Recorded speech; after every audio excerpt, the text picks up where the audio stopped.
जय महाकाल काली दोस्तों, स्वागत है आपका मेरे YouTube channel divine healing and counselling में। दोस्तों, आज मैं एक कहानी जो कि मैंने ओशो की किताब में पढ़ी थी और ये कहानी टॉलस्टॉय ने लिखी है।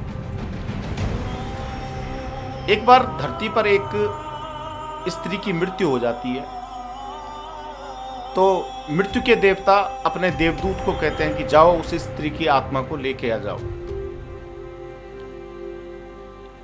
तो मृत्यु का देवता जब देवदूत को आदेश देता है, देवदूत धरती पर आता है तो वो देखता है कि वो मृत पड़ी माँ और उसकी 3 जुड़वा बच्चियां, लड़कियां, एक रो रही है, बिलख रही है, एक माँ की छाती से लिपटी हुई है और एक के आंसू बिल्कुल सूख चुके हैं और वो सो गई है रो रो के। तो मृत्यु के देवता के आदेश के अनुसार देवदूत आया तो था, लेकिन देवदूत ने जब ये दृश्य देखा तो उसको दया आ गई। उसने कहा कि इन बच्चियों का क्या होगा। तो वो वापस गया। उसने अपने प्रधान को कहा, मृत्यु के देवता को कहा कि महाराज मैं नहीं ला पाया उसकी आत्मा, क्योंकि मैंने जो वहाँ देखा तो मेरा हृदय पिघल गया। उनकी 3 जुड़वा बच्चियां हैं उस औरत की और उनके पिता पहले ही जो है मर चुके हैं। तो इस हालत में उन बच्चियों का क्या होगा ये मुझसे देखा न जा सका।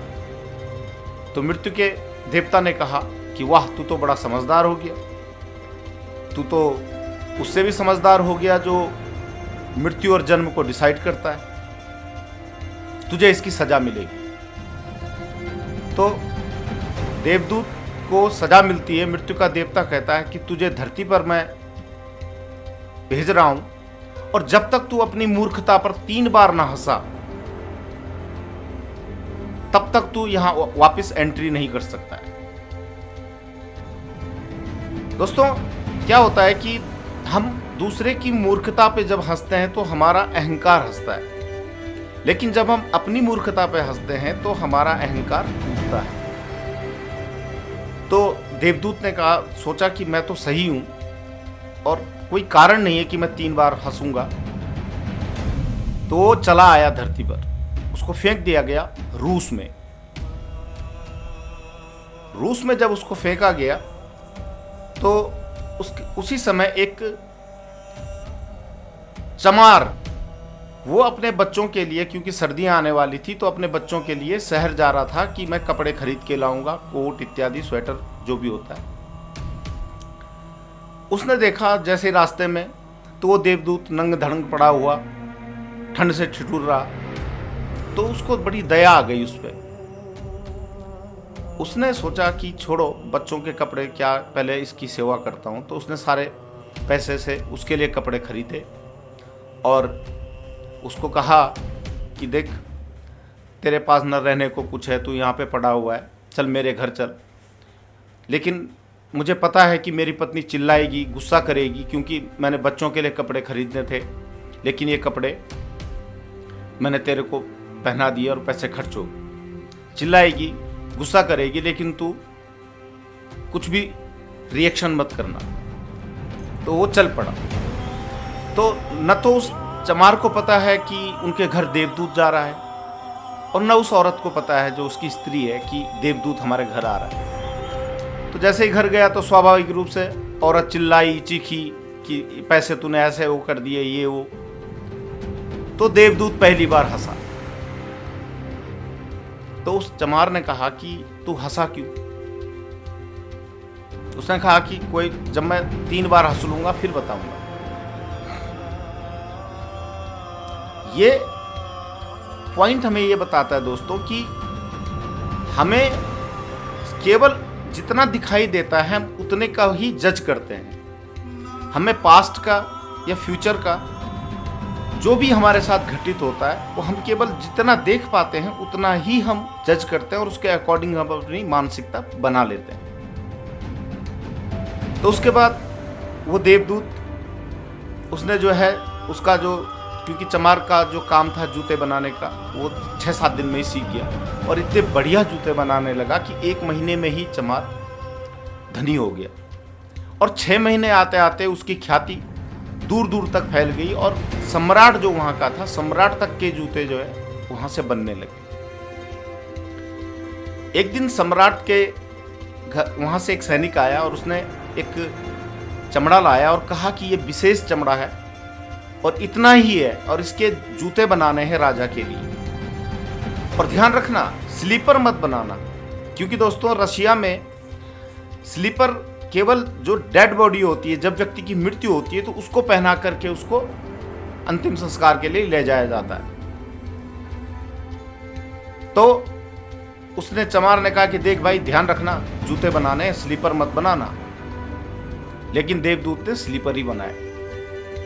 चमार ने जब वो देखा तो वो गुस्से से आग बबूला हो गया। उसने डंडा उठाया, उसको मारा देवदूत को बहुत ज्यादा और कहा कि तू अब मेरे को फांसी पे चढ़वाएगा। लेकिन उसी समय राजा का वही दूत दौड़ दौड़ के आया कि सुनो सुनो भाई, जूते मत बनाना, स्लीपर बनाना, क्योंकि सम्राट की मृत्यु हो गई। तो उसके बाद चमार को बड़ा अपने आप पे आत्मग्लानि हुई। उसने माफी मांगी कि मैंने तुझे मारा पीटा, मुझे माफ कर दे। तो फिर देवदूत दूसरी बार हंसा। दूसरी बार हंसने का कारण यह था कि हम जीवन को भविष्य के लिए जूते बनाने की तैयारी कर रहे हैं, जबकि हम मृत्यु की ओर बढ़ रहे हैं। स्लीपर का हमें कोई अंदाज नहीं है, ध्यान नहीं है, लेकिन हम जूते बना रहे हैं, जूते बनाने की सोच रहे हैं। दूसरी बार हंसा तो राजा ने, चमार ने कहा कि मैंने तुझे इतना मारा पीटा, लेकिन तू फिर भी हंस रहा है। उसने कहा कोई बात नहीं, जब तीसरी बार हंसूंगा तब बताऊंगा। तीसरी घटना घटी। 3 सुंदर लड़कियां एक बुढ़िया के साथ उस चमार के यहाँ आई और उन्होंने कहा कि हमारी शादी होने वाली है और हमारे लिए 3 जोड़ियां जूते बनाने हैं। देवदूत पहचान गया कि ये तो वही लड़कियां हैं। तो उसने कहा, ये बुढ़िया से पूछा कैसे क्या। तो बुढ़िया ने कहा कि ये मेरे पड़ोसन की 3 जुड़वा बच्चियां थी, वो बड़ी गरीब थी, इनको दूध पिलाते पिलाते बेचारी मर गई और मेरी कोई संतान नहीं थी, मैंने इनको गोद ले लिया। वो बड़ी धनी थी और उसके बाद मैंने इनको पाला पोसा। अगर वो वहाँ रहती तो झोपड़ में रहती, झोपड़पट्टी में रहती, गरीबी में रहती, लेकिन मैं क्योंकि मेरा पास अपार धन है तो मैंने इनको पाला पोसा और आज इनकी शादी सम्राट के घर में हो रही है। देवदूत फिर हंसा तीसरी बार हंसा इसलिए कि नियति को हम जज नहीं कर सकते।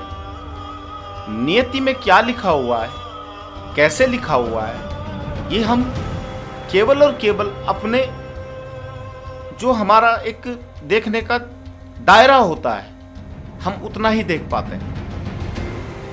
तो देवदूत को फिर अपनी उस पे भूल पे बड़ा वो हुआ, फिर वो वापस गया। तो दोस्तों ये कहानी हमें यही सिखाती है कि हम जीवन को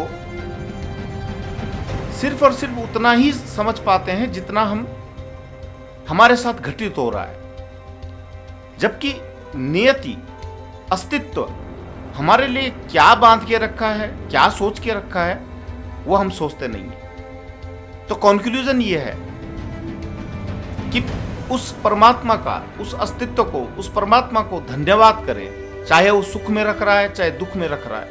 न जाने अगले क्षण उसने हमारे जीवन में क्या लिखा हुआ। श्रीमद् भगवद गीता भी यही कहती है कि सुखे दुखे समकृत्वा। भगवान कृष्ण कहते हैं कि सुख दुख में जो समभाव में रहना सीख जाए, वह व्यक्ति जीवन का असली आनंद ले सकता है। और सिक्के के 2 पहलू होते हैं दोस्तों। अगर दुख आता है तो उसके पीछे सुख जरूर छुपा होता है, और अगर सुख है तो उसके पीछे दुख हिडन, पीछे से छुपा हुआ है। तो आज के लिए ये कहानी इतनी ही, और मैं अंत में यही कहूँगा कि आप मेरे चैनल को अधिक से अधिक लाइक करें, सब्सक्राइब करें, शेयर करें। धन्यवाद। जय महाकाल काली, जय माता दी।